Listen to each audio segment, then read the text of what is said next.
Hello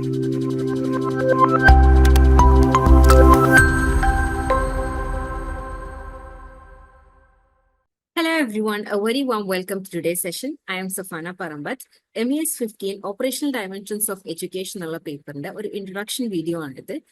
ഈ ഒരു കോഴ്സിലൂടെ നമ്മൾ എന്തൊക്കെ ടോപ്പിക്സ് ആണ് ഡിസ്കസ് ചെയ്യുന്നത് എന്നുള്ളതിനെ കുറിച്ചൊരു ഓവർവ്യൂ നിങ്ങൾക്ക് ഈ ഒരു വീഡിയോയിലൂടെ കിട്ടും. നമുക്കറിയാം എഡ്യൂക്കേഷൻ എന്നുള്ളത് it's A field of knowledge as well as an area of operation. ഒരു എഡ്യൂക്കേഷൻ സ്റ്റുഡന്റ് എന്ന നിലയ്ക്ക് എഡ്യൂക്കേഷനെ കുറിച്ച് നമുക്ക് നോളജ് ആവശ്യമാണ്. അതായത് അതിന്റെ പ്രിൻസിപ്പൾസ്, കോൺസെപ്റ്റ്സ്, ഐഡിയാസിനെ കുറിച്ചൊക്കെ ഒരു വ്യക്തമായിട്ടുള്ള ധാരണ വേണം. അതേപോലെ തന്നെ ഒരു വെൽ ഡിഫൈൻഡ് ആയിട്ടുള്ള സ്ട്രക്ചറിലൂടെ എങ്ങനെയാണ് എഡ്യൂക്കേഷൻ സിസ്റ്റം ഓപ്പറേറ്റ് ചെയ്യുന്നത് എന്നുള്ളതിനെ കുറിച്ചും ഒരു ക്ലിയർ ഐഡിയ നമുക്ക് ആവശ്യമാണ്. സോ ഈ ഒരു പേപ്പറിലൂടെ as the name of the paper suggest operational dimensions of education ആണ് നമ്മൾ ഡിസ്കസ് ചെയ്യുന്നത്. ഒരു മാക്രോ ആൻഡ് മൈക്രോ ലെവലിൽ എങ്ങനെയാണ് എഡ്യൂക്കേഷൻ ഓപ്പറേറ്റ് ചെയ്യുന്നത് എന്നുള്ളതാണ് നമ്മുടെ main point of discussion. So let's get into it. 4 ബ്ലോക്സിലായിട്ടാണ് ഈ ഒരു പേപ്പർ ഡിവൈഡ് ചെയ്തിട്ടുള്ളത്. ഫസ്റ്റ് ബ്ലോക്കിൽ നമുക്ക് 5 യൂണിറ്റ്സ് ഉണ്ട്, ബാക്കി 3 ബ്ലോക്സിലും 4 യൂണിറ്റ്സ് ഉണ്ട്. സോ ഇൻ ടോട്ടൽ 17 യൂണിറ്റ്സ് നമുക്ക് പഠിക്കാനുണ്ട്. ഒരു പേഴ്സണൽ ഒപ്പീനിയൻ പറയുകയാണെങ്കിൽ വളരെ സിമ്പിൾ ആൻഡ് ഇൻട്രസ്റ്റിംഗ് ആയിട്ടുള്ള ഒരു പേപ്പറാണിത്. കോൺസെപ്റ്റ്സ് നല്ല രീതിക്ക് മനസ്സിലാക്കുകയാണെങ്കിൽ ഈസി ആയിട്ട് സ്കോർ ചെയ്യാൻ പറ്റുന്ന ഒരു പേപ്പർ കൂടിയാണിത്. So in block 1 educational operations of at macro level നമുക്ക് 5 യൂണിറ്റ്സ് ഉണ്ട്. എഡ്യൂക്കേഷൻ സിസ്റ്റം എന്നുള്ളത് ഫോർമൽ എഡ്യൂക്കേഷൻ ഉണ്ട്, നോൺ ഫോർമൽ എഡ്യൂക്കേഷൻ ഉണ്ട്, ഇൻഫോർമൽ എഡ്യൂക്കേഷൻ ഉണ്ട്. ഇതെന്താന്നുള്ളത് നമുക്ക് ഡീറ്റെയിൽഡ് ആയിട്ട് ഓരോ യൂണിറ്റ്സ് ഡിസ്കസ് ചെയ്യുന്ന സമയത്ത് നമുക്ക് ഡിസ്കസ് ചെയ്യാം. ഫോർ ടൈം ബീങ് ഇത് മനസ്സിലാക്കി വെക്കാം. 3 ടൈപ്സ് ഓഫ് എഡ്യൂക്കേഷൻ, അതായത് formal, non formal and informal education system ഉണ്ട്. അതിൽ തന്നെ യൂണിറ്റ് 1 and 2 നമ്മളിവിടെ ഫോർമൽ എഡ്യൂക്കേഷൻ എന്നുള്ള ഒരു കോണ്ടെക്സ്റ്റിലാണ് ഡിസ്കസ് ചെയ്യുന്നത്. Unit 3 and 4 non formal education ആണ് ഡിസ്കസ് ചെയ്യുന്നത്. യൂണിറ്റ് 5 ഇൻഫോർമൽ എഡ്യൂക്കേഷൻ ആണ് ഡിസ്കസ് ചെയ്യുന്നത്. Unit 1 organised operations of education 1 ഒരു ഫോർമൽ ആയിട്ടുള്ള എഡ്യൂക്കേഷൻ സിസ്റ്റത്തിൽ, ഫോർമൽ എഡ്യൂക്കേഷൻ സിസ്റ്റം എന്ന് പറയുമ്പോൾ നമ്മുടെ സ്കൂളിലും കോളേജസിലായിട്ട് പഠിക്കുന്നത് ഒരു ഫോർമൽ ആയിട്ടുള്ള രീതിക്ക് പഠിക്കുന്നത്. ഫോർമൽ എഡ്യൂക്കേഷൻ സിസ്റ്റത്തിൽ എങ്ങനെയാണ് എഡ്യൂക്കേഷണൽ ഓപ്പറേഷൻസ് ഓർഗനൈസ് ചെയ്യുന്നതെന്നാണ് ഈ ഒരു യൂണിറ്റിൽ നമ്മൾ ഡിസ്കസ് ചെയ്യുന്നത്. ഒരു സ്കൂൾ എഡ്യൂക്കേഷൻ സിസ്റ്റം എന്ന് പറയുമ്പോൾ പ്രീ പ്രൈമറി ലെവലുണ്ട്, പ്രൈമറി, സെക്കൻഡറി ലെവലിൽ എങ്ങനെയാണ് എഡ്യൂക്കേഷണൽ ഓപ്പറേഷൻസ് ഓർഗനൈസ് ചെയ്തിട്ടുള്ളത്, അതിന്റെ നീഡ് എന്താണ്, അതിന്റെ ഒരു ഹിസ്റ്റോറിക്കൽ ഡെവലപ്മെന്റ് എങ്ങനെയായിരുന്നു, ഇപ്പോഴുള്ള കറന്റ് കോണ്ടെക്സ്റ്റ് എന്താണ് പോലെയുള്ള കാര്യങ്ങളാണ് നമ്മളിവിടെ ഡിസ്കസ് ചെയ്യുന്നത്. ആൻഡ് ഹയർ എഡ്യൂക്കേഷൻ സിസ്റ്റം വരുമ്പോൾ ബ്രിട്ടീഷ് പീരീഡിൽ എന്തായിരുന്നു നമ്മുടെ എഡ്യൂക്കേഷൻ സിസ്റ്റം, അതേപോലെ തന്നെ പോസ്റ്റ് ഇൻഡിപെൻഡൻസ് വന്നിട്ടുള്ള ഡെവലപ്മെന്റ്സും ചേഞ്ചസും കാര്യങ്ങളൊക്കെയാണ് അവിടെ ഡിസ്കസ് ചെയ്യുന്നത്. അതേപോലെ ഫങ്ഷൻസ് ഓഫ് യൂണിവേഴ്സിറ്റി, യൂണിവേഴ്സിറ്റിന്റെ ഫംഗ്ഷൻ എന്താണ്, നാക് പോലെയുള്ള ബോഡീസ്, അതായത് national assessment and accreditation council, നാക്കിന്റെ സിഗ്നിഫിക്കൻസ് എന്താണ്, നാഷണൽ എഡ്യൂക്കേഷൻ ടെസ്റ്റിംഗ് എന്താണ് പോലെയുള്ള കാര്യങ്ങളാണ് നമ്മൾ ഈ ഒരു യൂണിറ്റിൽ ഡിസ്കസ് ചെയ്യുന്നത്. യൂണിറ്റ് 2 സെയിം എഡ്യൂക്കേഷൻ ഓപ്പറേഷൻസ് തന്നെയാണ് ഇവിടെയും ഡിസ്കസ് ചെയ്യുന്നത്, പക്ഷെ ഒരു പ്രൊഫഷണൽ എഡ്യൂക്കേഷൻ കോണ്ടെക്സ്റ്റിലും അതേപോലെ open and distance learning system എന്നുള്ള കോണ്ടെക്സ്റ്റിലാണ് ഇവിടെ നമ്മൾ ഡിസ്കസ് ചെയ്യുന്നത്. പ്രൊഫഷണൽ എഡ്യൂക്കേഷനിൽ തന്നെ നമ്മൾ 4 ഏരിയസിലാണ് ഫോക്കസ് ചെയ്യുന്നത്: teacher education, medical, agricultural and technical education. അതിൽ തന്നെ നമ്മുടെ ഇമ്പോർട്ടന്റ് ആയിട്ടുള്ള ബോഡീസും നമ്മൾ ഡിസ്കസ് ചെയ്യുന്നുണ്ട്. National Council for Teacher Education, NCTE, അതേപോലെ All India Institute of Medical Sciences പോലെയുള്ള ഇമ്പോർട്ടന്റ് ആയിട്ടുള്ള ബോഡീസ്, അതിന്റെ റോൾസ്, കാര്യങ്ങളൊക്കെ നമ്മൾ ഈ ഒരു യൂണിറ്റിൽ ഡിസ്കസ് ചെയ്യുന്നുണ്ട്. പിന്നെ ODLS വരുമ്പോൾ, ഓപ്പൺ ആൻഡ് ഡിസ്റ്റൻസ് ലേണിംഗ് സിസ്റ്റത്തിലേക്ക് വരുമ്പോൾ, ഒരു കൺവെൻഷണൽ എഡ്യൂക്കേഷൻ സിസ്റ്റം വെച്ച് കമ്പയർ ചെയ്ത് നോക്കുമ്പോൾ നമുക്കറിയാം കുറച്ച് ഇഷ്യൂസ് ഒക്കെ ഫേസ് ചെയ്യുന്നുണ്ട്, ചാലഞ്ചസ് ഉണ്ടാവും. എന്തൊക്കെയാണ് ആ ചാലഞ്ചസ്? അതേപോലെ uses of ICT, information and communication ടെക്നോളജീന്റെ യൂസ് എന്താണ്, കാര്യങ്ങളൊക്കെയാണ് നമ്മൾ ഡിസ്കസ് ചെയ്യുന്നത്. നമുക്കറിയാം ടെക്നോളജീന്റെ അഡ്വാൻസ്മെന്റ്, ICTയിലുള്ള advancement open and distance learning സിസ്റ്റത്തിന്റെ വളരെ ഇമ്പോർട്ടന്റ് ആയിട്ടുള്ള ഒരു എലമെന്റ് ആണ് ടെക്നോളജിക്കൽ അഡ്വാൻസ്മെന്റ്സ് എന്ന് പറയുന്നത്. സോ അത്തരത്തിലുള്ള കാര്യങ്ങളാണ് നമ്മൾ യൂണിറ്റ് 2 ഡിസ്കസ് ചെയ്യുന്നത്. Unit 3 innovative and alternative models of education. നമ്മൾ നേരത്തെ പറഞ്ഞതുപോലെ ഇതൊരു നോൺ ഫോർമൽ എഡ്യൂക്കേഷൻ എന്നുള്ള കോണ്ടെക്സ്റ്റിലാണ് വരുന്നത്. ഇവിടെ ഹൈലൈറ്റ് എന്ന് പറയുന്നത് providing education to the masses ആണ്. അതായത് ഒരുപാട് ആളുകളിലേക്ക് എഡ്യൂക്കേഷണൽ ഓപ്പർച്യൂണിറ്റീസ് എത്തിക്കുക എന്നുള്ളതാണ് main aim. So universalisation of elementary education, എല്ലാവരിലേക്കും എലിമെന്ററി എഡ്യൂക്കേഷൻ എത്തിക്കുക എന്നുള്ള ഒരു എയിമോടെ സ്റ്റാർട്ട് ചെയ്തിട്ടുള്ള ഇന്നോവേറ്റീവ് മോഡൽസ് ഓഫ് എഡ്യൂക്കേഷൻ ആണ് നമ്മളിവിടെ ഹൈലൈറ്റ് ഡിസ്കഷൻ ചെയ്യുന്നത്. അതിൽ മെയിൻ ആയിട്ട് DPEP ഉണ്ട്, അതായത് ഡിസ്ട്രിക്ട് പ്രൈമറി എഡ്യൂക്കേഷൻ പ്രോഗ്രാം ഉണ്ട്, ജൻശാല ഉണ്ട്, ശിക്ഷാ കാർമി പ്രോജക്ട്, ലോക് ജംപിഷ്, ഏക്ലവ്യ, മിരാംപിക ആൻഡ് മഹിളാ സമഖ്യ വരുമ്പോൾ അത് വിമൻ എംപവർമെന്റിന് വേണ്ടിയിട്ടും ലിറ്ററസി ഇൻ വിമൻ എൻഹാൻസ് ചെയ്യാൻ വേണ്ടിയിട്ടുള്ള ഒരു സ്കീമാണ്. അതേപോലെ എല്ലാ സ്കീംസിന്റെയും ഈ ഇനിഷ്യേറ്റീവ്സിന്റെ ഒക്കെയും ഡീറ്റെയിൽഡ് ആയിട്ടുള്ള ഒരു ഡിസ്കഷൻസ് നമ്മൾ ഈ യൂണിറ്റിന്റെ വീഡിയോ ചെയ്യുമ്പോൾ നമുക്ക് മനസ്സിലാക്കാം. Unit 4, Education for All in India, Joint Responsibility of State and Community. Third unit ഒരു എന്താ പറയാ ഫോളോ അപ്പ് തന്നെയാണ് യൂണിറ്റ് 4ലും. ഇത് രണ്ടും റിലേറ്റഡ് ആയിട്ട് തന്നെ പഠിക്കുക. സെയിം നമ്മൾ നേരത്തെ പറഞ്ഞ പോലെ എല്ലാവരിലേക്കും എഡ്യൂക്കേഷൻ എത്തിക്കുക. അതേപോലെ തന്നെ അഡൽട്ട് ഇലിറ്ററസി കംപ്ലീറ്റ് ആയിട്ട് ഇറാഡിക്കേറ്റ് ചെയ്യാന്നുള്ള എയിമോടെ എഡ്യൂക്കേഷൻ ഫോർ ഓൾ എന്നുള്ള ഒരു ഇനീഷ്യേറ്റീവ്, ആ ഒരു ഗോൾ അച്ചീവ് ചെയ്യാൻ വേണ്ടിയിട്ടുള്ള എഡ്യൂക്കേഷണൽ പ്രോഗ്രാംസ് ആൻഡ് സ്കീംസ് ആണ് നമ്മൾ ഡിസ്കസ് ചെയ്യുന്നത്. അതേപോലെ അതിന് വേണ്ടിയിട്ടുള്ള കോൺസ്റ്റിറ്റ്യൂഷൻസ് പ്രൊവിഷൻസും നമ്മൾ ഡിസ്കസ് ചെയ്യുന്നുണ്ട്. നൗ ഇതിലൊരു ഇമ്പോർട്ടന്റ് ആയിട്ടുള്ള ഒരു ടോപ്പിക് വരുന്നത് സർവശിക്ഷ അഭിയാനാണ്. പലപ്പോഴും ക്വസ്റ്റ്യൻസ് ചോദിക്കുന്ന ഒരു ഏരിയ ആണ് സർവശിക്ഷ അഭിയാൻ. അതിന്റെ ഗോൾസും അതിന്റെ ക്രൈറ്റീരിയ കാര്യങ്ങളൊക്കെ നമ്മൾ ഡീറ്റെയിൽഡ് ആയിട്ട് തന്നെ ഡിസ്കസ് ചെയ്യുന്നുണ്ട്. യൂണിറ്റ് 5ലേക്ക് വരുമ്പോൾ ഇൻഫോർമൽ എഡ്യൂക്കേഷൻ ആണ് നമ്മുടെ ടോപ്പിക്. നമുക്കറിയാം ഫോർമൽ എഡ്യൂക്കേഷൻ നമ്മൾ നേരത്തെ പറഞ്ഞ പോലെ സ്കൂൾ ആൻഡ് കോളേജസ് ത്രൂ നടക്കുന്നതാണ് ഫോർമൽ എഡ്യൂക്കേഷൻ. അതല്ലാതെ നമ്മൾ ഒരുപാട് കാര്യങ്ങൾ പഠിക്കുന്നുണ്ട് അല്ലെ. നമ്മുടെ പേരൻസ്, ഫാമിലി ത്രൂ, നമ്മുടെ പിയേഴ്സ് ത്രൂ, അല്ലെങ്കിൽ മാസ് മീഡിയ ത്രൂ നമ്മൾ പഠിക്കുന്നുണ്ട്. ഇതൊക്കെ ഇൻഫോർമൽ ലേണിംഗിൽ വരുന്നതാണ്. So agencies of informal education എന്ന് പറയുന്നത് ഫാമിലി, പിയർ, YMCA, YCW പറയുന്നത് പോലെയുള്ള ഓർഗനൈസേഷൻസ്, അതേപോലെ mass media and communication through നമ്മൾ ലേൺ ചെയ്യുന്ന കാര്യങ്ങളൊക്കെ ഇൻഫോർമൽ എഡ്യൂക്കേഷൻ എന്നുള്ള കാറ്റഗറിയിൽ വരും. എന്താണ് ഇൻഫോർമൽ എഡ്യൂക്കേഷന്റെ നീഡ്, അതിന്റെ കോൺസെപ്റ്റ് എന്താണ് എന്നുള്ള കാര്യങ്ങളൊക്കെയാണ് നമ്മൾ ഈ ഒരു യൂണിറ്റിൽ ഡിസ്കസ് ചെയ്യുന്നത്. അതേപോലെ വളരെ ഇമ്പോർട്ടന്റ് ആയിട്ടുള്ള ഒരു ടോപ്പിക്കാണ് ലൈഫ് ലോങ് ലേണിംഗ് എന്നുള്ളത്. എന്താണ് ലൈഫ് ലോങ് ലേണിംഗ് എന്നുള്ളതൊക്കെ നമുക്ക് ഈ ഒരു യൂണിറ്റ് ഡിസ്കസ് ചെയ്യുമ്പോൾ നമുക്ക് ഡീറ്റെയിൽ ആയിട്ട് തന്നെ പഠിക്കാം. Now coming to block 2, policy making and implementation. നമ്മൾ പറഞ്ഞു എഡ്യൂക്കേഷണൽ ഓപ്പറേഷൻസ് ഓർഗനൈസ് ചെയ്തിട്ടുണ്ട് അല്ലെ. അത് എന്തിന്റെ ബേസിസിലാണെന്ന് ചോദിച്ചാൽ പോളിസീസിന്റെ ബേസിസിലാണ്. State and central government formulate ചെയ്തിട്ടുള്ള പോളിസീസ്, ആ പോളിസീസിന്റെ ബേസിസിലാണ് നമ്മൾ എഡ്യൂക്കേഷണൽ ഓപ്പറേഷൻസ് ഓർഗനൈസ് ചെയ്യുന്നത്. സോ ഈ ഒരു ബ്ലോക്കിൽ നമ്മൾ ഡിസ്കസ് ചെയ്യുന്നത് പോളിസീസിനെ കുറിച്ചാണ്. Unit 6, policy planning and implementation. എന്താണ് എഡ്യൂക്കേഷണൽ പോളിസി എന്ന് നമ്മൾ പഠിക്കുന്നു. അതിനുശേഷം ഡിഫറെന്റ് എഡ്യൂക്കേഷണൽ പോളിസീസ് നമ്മൾ പഠിക്കുന്നു. National policy on education 1986 and അതിന്റെ ഇംപ്ലിമെന്റേഷൻസും അതിന്റെ ഗൈഡ് ലൈൻസ്, റെക്കമെൻഡേഷൻസ് എന്തൊക്കെയായിരുന്നു പോലെയുള്ള കാര്യങ്ങൾ അറ്റ് ഡിഫറെന്റ് ലെവൽസ്. അതായത് പ്രീ പ്രൈമറി ലെവലിൽ എന്തൊക്കെയാണ് അതിന്റെ ഗൈഡ് ലൈൻസ് വന്നിട്ടുള്ളത്, എലിമെന്ററി ലെവലിൽ, സെക്കൻഡറി എഡ്യൂക്കേഷൻ, ഹയർ എഡ്യൂക്കേഷൻ, അതേപോലെ ടെക്നിക്കൽ ആൻഡ് ഓപ്പൺ എഡ്യൂക്കേഷൻ സിസ്റ്റത്തിൽ എന്തൊക്കെയാണ് ഈ പോളിസി ഓൺ എഡ്യൂക്കേഷന്റെ ഇംപ്ലിക്കേഷൻസ് അല്ലെങ്കിൽ ഗൈഡ് ലൈൻസ് എന്തൊക്കെയാണ്, റെക്കമെൻഡേഷൻസ് എന്തൊക്കെയാണെന്നുള്ള ഒരു ഡീറ്റെയിൽഡ് ആയിട്ടുള്ള ഡിസ്കഷൻ തന്നെ ഈ ഒരു യൂണിറ്റിലുണ്ട്. Unit 7, institutional arrangements of educational operations. Now എങ്ങനെയാണ് ഈ എഡ്യൂക്കേഷണൽ പോളിസീസ് ഇംപ്ലിമെന്റ് ചെയ്യുന്നത്, ആരാണ് അത് ഇംപ്ലിമെന്റ് ചെയ്യുന്നത്? അതിന്റെ മേജർ ഏജൻസീസ് എന്ന് പറയുന്നത് at local, state, national, international ലെവലിൽ നമുക്ക് ഡിഫറെന്റ് ഇൻസ്റ്റിറ്റ്യൂഷണൽ ബോഡീസ് ഉണ്ട്. അതാണ് ഈ യൂണിറ്റ് 7ൽ നമ്മൾ ഡിസ്കസ് ചെയ്യുന്നത്. ലോക്കൽ ലെവലിൽ നമുക്ക് വില്ലേജ് എഡ്യൂക്കേഷൻ കമ്മിറ്റീസ് ഉണ്ട്, ജില്ലാ പരിഷത്ത് ഉണ്ട്.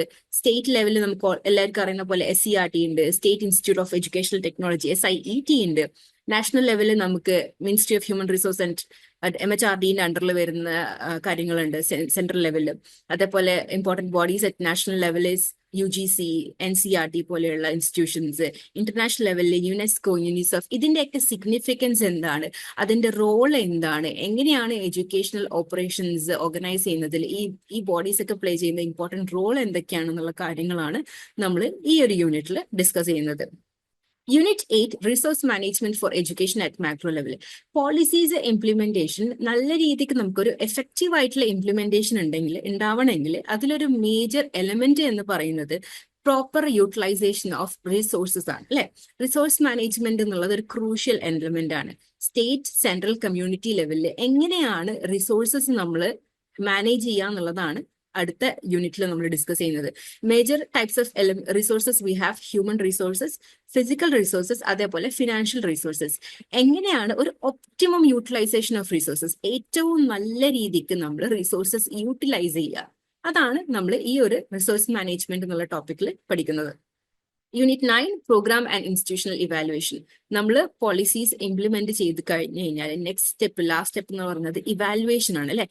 ഇവാലുവേഷൻ ഉണ്ടെന്ന് ഉദ്ദേശിക്കുന്നത് നമ്മൾ ഇംപ്ലിമെന്റ് ചെയ്തിട്ടുള്ള പോളിസി അത് സക്സസ്ഫുൾ ആണോ അല്ലെങ്കിൽ അല്ലയോ എന്ന് അറിയാൻ വേണ്ടിയിട്ട് നമുക്ക് ഫർദർ ഡിസിഷൻ മേക്കിങ്ങിൽ അത് നമ്മളെ ഹെൽപ്പ് ചെയ്യും. സോ പ്രോഗ്രാം ഇവാലുവേഷൻ നമ്മൾ അതിന്റെ നേച്ചർ എന്താണ്, പേർപ്പസ് എന്താണ്, കോമ്പണൻസ് എന്താണ്, ഇൻസ്റ്റിറ്റ്യൂഷണൽ ഇവാലുവേഷന്റെ പാരാമീറ്റേഴ്സ് എന്തൊക്കെയാണെന്നുള്ള കാര്യങ്ങളാണ് ഈ ഒരു യൂണിറ്റിൽ ഡിസ്കസ് ചെയ്യുന്നത്. നാക്ക് സ്പെസിഫൈ ചെയ്തിട്ടുള്ള, നമ്മൾ നേരത്തെ പറഞ്ഞ പോലെ national assessment and accreditation council specify ചെയ്തിട്ടുള്ള ഇൻസ്റ്റിറ്റ്യൂഷണൽ ഇവാലുവേഷന്റെ പാരാമീറ്റേഴ്സ് എന്തൊക്കെയാണ്. പിന്നെ ഒരു ഇമ്പോർട്ടന്റ് ആയിട്ടുള്ള മോഡൽ വരുന്നത് സിപ്പ് മോഡലാണ്, context input process and product evaluation model. അത് വളരെ ഇമ്പോർട്ടന്റ് ആയിട്ടുള്ള ടോപ്പിക്കാണ്, അത് നമ്മൾ ഡിസ്കസ് ചെയ്യും. അതേപോലെ തന്നെ ഫോർമേറ്റീവ് ആൻഡ് സമ്മേറ്റീവ് ഇവാലുവേഷൻ, ഈ ഒരു പ്രോഗ്രാം ഇവാലുവേഷൻ എന്നുള്ള ഒരു കോണ്ടെക്സ്റ്റിൽ ഫോർമേറ്റീവ് ആൻഡ് സമ്മേറ്റീവ് ഇവാലുവേഷൻ എന്താണെന്നുള്ള കാര്യങ്ങളൊക്കെയാണ് ഈ ഒരു യൂണിറ്റിൽ നമ്മൾ ഡിസ്കസ് ചെയ്യുന്നത്. Now coming to block 3, educational operations at micro level. First two blocks education operations at macro level ആയിരുന്നു ഡിസ്കസ് ചെയ്തിട്ടുണ്ട്. ഈ ഒരു ബ്ലോക്കിൽ മൈക്രോ ലെവലിൽ എങ്ങനെയാണ് എഡ്യൂക്കേഷൻ ഓപ്പറേഷൻസ് ഓർഗനൈസ് ചെയ്തിട്ടുള്ളത് എന്നാണ് ഡിസ്കസ് ചെയ്യുന്നത്. 4 യൂണിറ്റ്സ് ഉണ്ട്. Unit 10, organization of learning experiences in face-to-face mode. Learning experiences, curricular activities, അതായത് സബ്ജക്ട് ബേസ്ഡ് മാത്രമല്ല, കോ കരിക്കുലർ ആക്ടിവിറ്റീസും സ്റ്റുഡന്റിന്റെ ഓവറോൾ ഡെവലപ്മെന്റിന് വളരെ ഇമ്പോർട്ടന്റ് ആയിട്ടുള്ള ഒരു എലമെന്റ് ആണെന്ന് നമുക്കറിയാം അല്ലെ. സോ ഒപ്റ്റിമം ആയിട്ടുള്ള ലേണിംഗ് എക്സ്പീരിയൻസസ് എങ്ങനെയാണ് സ്റ്റുഡൻസിന് നമ്മൾ ഓർഗനൈസ് ചെയ്യുക എന്നുള്ളതാണ് ഈ ഒരു യൂണിറ്റിൽ ഡിസ്കസ് ചെയ്യുന്നത്. ഡിഫറെന്റ് ഇൻസ്ട്രക്ഷണൽ മെത്തേഡ്സ് നമ്മൾ ഡിസ്കസ് ചെയ്യുന്നുണ്ട്. ടീച്ചർ കൺട്രോൾഡ് ആയിട്ടുള്ള മെത്തേഡ്സ് ഉണ്ട്. ഫോർ എക്സാമ്പിൾ ലെക്ചർ എന്ന് പറയുമ്പോൾ ടീച്ചേഴ്സ് ആണ് അവിടെ ആക്റ്റീവ് പാർട്ടിസിപ്പൻസ്, സ്റ്റുഡന്റ് പാസീവ് ആയിട്ട് കേൾക്കുക മാത്രമാണ് ചെയ്യുന്നത്. നേരെ മറിച്ച് ഒരു learner controlled method, for example project work ചെയ്യുകയാണെങ്കിൽ സ്റ്റുഡൻസ് ആണ് അവിടെ active participants. Now there are group controlled methods, debates, discussions പോലെയുള്ളത് ഗ്രൂപ്പ് കൺട്രോൾഡ് മെത്തേഡ്സ് ആണ്. സോ ഡിഫറെന്റ് ഇൻസ്ട്രക്ഷണൽ മെത്തേഡ്സും അതിന്റെ പ്രോസ് ആൻഡ് കോൺസ് ഒക്കെയാണ് ഈ ഒരു ലെസണിൽ നമ്മൾ, ഈ ഒരു യൂണിറ്റിൽ നമ്മൾ ഡിസ്കസ് ചെയ്യുന്നത്. അതേപോലെ co curricular activities, literary events ആവട്ടെ, ഫിസിക്കൽ ഡെവലപ്മെന്റിന് വേണ്ടിയിട്ടുള്ള ഇവന്റ്സ് ആവട്ടെ, ട്രിപ്സ്, എക്സ്കർഷൻ പോലെയുള്ള കാര്യങ്ങളാവട്ടെ, എങ്ങനെ നമുക്ക് സ്റ്റുഡൻസിന് ഒപ്റ്റിമം ആയിട്ടുള്ള learning experiences face to face മോഡിൽ പ്രൊവൈഡ് ചെയ്യാന്നുള്ളതാണ് ഈ ഒരു യൂണിറ്റിന്റെ discussion. Now, Unit 11, Organization of Learning Experiences at Micro Level through ODLS. Same കാര്യം തന്നെ ഓപ്പൺ ആൻഡ് ഡിസ്റ്റൻസ് ലേണിംഗ് സിസ്റ്റത്തിലേക്ക് വരുമ്പോൾ എങ്ങനെയാണ് നമ്മൾ ലേണിംഗ് എക്സ്പീരിയൻസസ് നമ്മൾ ഓർഗനൈസ് ചെയ്യുക എന്നുള്ളതാണ് ഇവിടെ ഡിസ്കസ് ചെയ്യുന്നത്. കൺവെൻഷണൽ ക്ലാസ് റൂമിന്റെ അപേക്ഷിച്ചിട്ട് വ്യത്യസ്തമായിരിക്കും, അത് നമുക്ക് അറിയാവുന്നതാണ്. ഫോർ എക്സാമ്പിൾ നമുക്ക് സെൽഫ് ലേണിംഗ് മെറ്റീരിയൽസ് പ്രൊവൈഡ് ചെയ്യുന്നുണ്ട്, ഇഗ്നോന്റെ IGNOU കോഴ്സിലുള്ള സ്റ്റഡി മെറ്റീരിയൽസ് പോലെ. എക്സാമ്പിൾ അക്കാഡമിക് കൗൺസിലിംഗ് ഉണ്ടാവും, അസൈൻമെന്റ്സ് ത്രൂ പഠിക്കുന്നുണ്ട്, audio video programmes, project, technology, അങ്ങനെ ഡിഫറെന്റ് മെത്തേഡ്സ് ഉപയോഗിച്ചിട്ട് നമുക്ക് ലേണിംഗ് എക്സ്പീരിയൻസസ് ഒരു ODLS സിസ്റ്റത്തിലൂടെ പ്രൊവൈഡ് ചെയ്യും അല്ലെ. സോ ഈ കാര്യങ്ങളൊക്കെ നമ്മൾ യൂണിറ്റ് 11 ഡിസ്കസ് ചെയ്യും. Unit 12, curriculum transaction in classroom situations. First of all എന്താണ് കരിക്കുലം എന്നുള്ളത് നമുക്ക് മനസ്സിലാവണം അല്ലെ. സോ കരിക്കുലത്തിന്റെ ഡിഫറെന്റ് പെർസ്പെക്റ്റീവ്സിലുള്ള കരിക്കുലം എന്നുള്ളതിന്റെ ഡെഫിനേഷൻ എന്താണ്, ഒരു ഒബ്ജക്റ്റിവിസ്റ്റ് പെർസ്പെക്റ്റീവിൽ എന്താണ് കരിക്കുലം, ഒരു കൺസ്ട്രക്റ്റിവിസ്റ്റ് പെർസ്പെക്റ്റീവിൽ എന്താണ് കരിക്കുലം എന്നുള്ളത് ആദ്യം നമ്മൾ ഡിസ്കസ് ചെയ്യും. അതിനുശേഷം കരിക്കുലം ട്രാൻസാക്ഷൻ എന്താണെന്നുള്ളത് ഡീറ്റെയിൽഡ് ആയിട്ട് നമുക്ക് പഠിക്കാനുണ്ട്. അതിന്റെ 3 സ്റ്റെപ്സ് എന്ന് പറയുന്നത് പ്ലാനിങ്, ഇംപ്ലിമെന്റേഷൻ ആൻഡ് ഇവാലുവേഷൻ. അതും കരിക്കുലം പ്ലാനിങ്ങിൽ വരുന്നതാണ്, ലെസൺ പ്ലാൻ പോലെയുള്ള കാര്യങ്ങളൊക്കെ. ഇംപ്ലിമെന്റേഷൻ, ക്ലാസ് റൂമിൽ ആക്ച്വലി കരിക്കുലം ട്രാൻസാക്ട് ചെയ്യുക, എന്നിട്ട് ഇവാലുവേറ്റ് ചെയ്യുക. ഇവാലുവേഷൻ എന്ന് പറയുന്നത് നമ്മൾ കരിക്കുലം ട്രാൻസാക്ഷൻ എത്രത്തോളം എഫക്റ്റീവ് ആണ് എന്നറിയാനുള്ള ഒരു മെത്തേഡാണ് ഇവാലുവേഷൻ. ഇവാലുവേഷന്റെ റിസൾട്ട്സിന്റെ ബേസിസിലാണ് നമ്മൾ ഫർദർ ഇംപ്രൂവ്മെന്റ്സ് കൊണ്ടുവരിക അല്ലെ. So unit 13, curriculum transaction in open and distance learning system. അതിന്റെ ഡിഫറെന്റ് മോഡൽസ് നമുക്ക് പഠിക്കാനുണ്ട്. Correspondence education model, multimedia model, teleconferencing model, flexible learning model and virtual campus model. So ഈ മോഡൽസ് ഒക്കെ എന്താണെന്നുള്ളത് detailed ആയിട്ട് നമുക്ക് ഈ ഒരു യൂണിറ്റിൽ നമുക്ക് ഡിസ്കസ് ചെയ്യാം.